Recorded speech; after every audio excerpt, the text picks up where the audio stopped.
और हम तो कह रहे हैं कि हम पहले कैबिनेट मीटिंग के अगर पहला मेरा कलम चलेगा तो 10 लाख नौजवानों को सरकारी नौकरी दी जाएगी।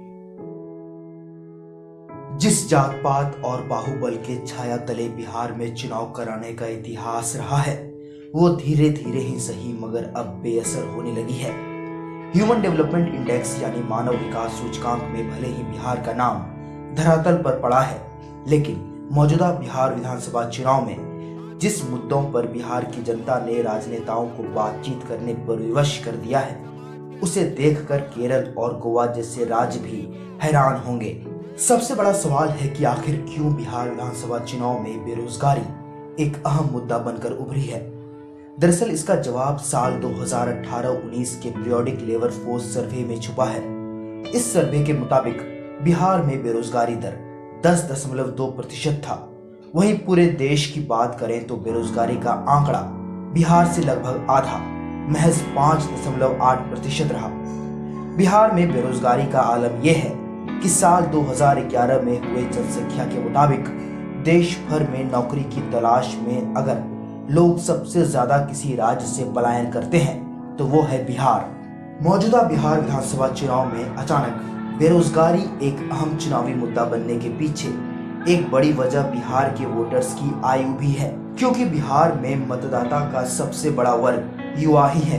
इतना ही नहीं, देश में सबसे ज्यादा युवा मतदाता बिहार में ही है। लेकिन सबसे बड़ी त्रासदी ये है कि बिहार के युवाओं के पास इल्म और कौशल के बावजूद वे रोजगार से अछूते हैं। और भी दूसरे सरकारी आंकड़े बताते हैं कि साल 2018-19 में 15 से 19 साल के लगभग 31% युवा बिहार में बेरोजगार थे, जबकि इस आयु वर्ग में नेशनल लेवल पर 17% युवाओं के पास ही काम नहीं थे। भारतीय अर्थव्यवस्था की निगरानी के लिए केंद्र द्वारा हाल ही में किए गए एक अन्य रोजगार सर्वेक्षण से पता चला है कि जब भारत खराब स्थिति में रहता है तब बिहार की स्थिति कुछ ज्यादा खराब रहती है। विशेषज्ञों की माने तो बिहार के युवाओं के हाथ में अगर आज के वक्त नौकरी नहीं है तो उसके पीछे सबसे बड़ी वजह है बिहार में निजी यानी प्राइवेट कंपनियों की गैर मौजूदगी।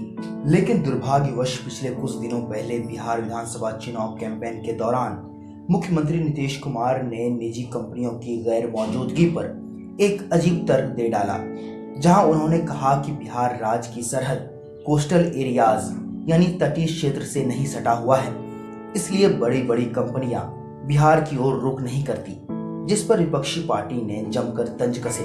नीतीश कुमार के इस दावे पर TFIpost.com ने एक आर्टिकल लिखी है, जहां बताया गया कि दिल्ली से कलकत्ता के बीच हो रहे व्यापार देश की अर्थव्यवस्था का एक बड़ा स्तंभ है, और ये व्यापार किसी समुद्र या नदी के जरिए नहीं बल्कि सड़क मार्ग के जरिए की जाती है। इसलिए अगर बिहार की ट्रांसपोर्टेशन फैसिलिटीज को बेहतर बनाया जाए तो निजी कंपनियां जरूर बिहार की ओर ध्यान देंगे। नीतीश कुमार की सरकार ने 2005 के बाद सड़क मार्ग प्रणाली को भले ही दुरुस्त किया है, मगर इसे और भी बेहतर बनाने की जरूरत है। बिहार के अंदर 200 से ज्यादा छोटे और बड़े नदी मौजूद है।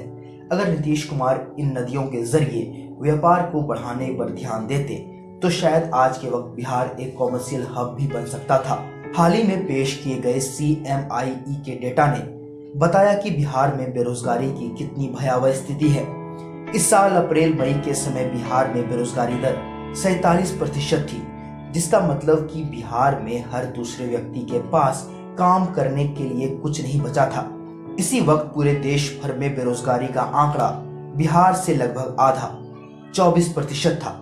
CMIE के डाटा के अनुसार बिहार में रोजगार के अवसर अगर कहीं हैं तो वो है खेती किसानी, वानिकी यानी फॉरेस्ट्री और मछली पालन यानी फिशरीज में। इस वक्त बिहार में हो रहे चुनावी रैली के दौरान NDA से लेकर महागठबंधन तक सभी रोजगार देने के वादे कर रहे हैं।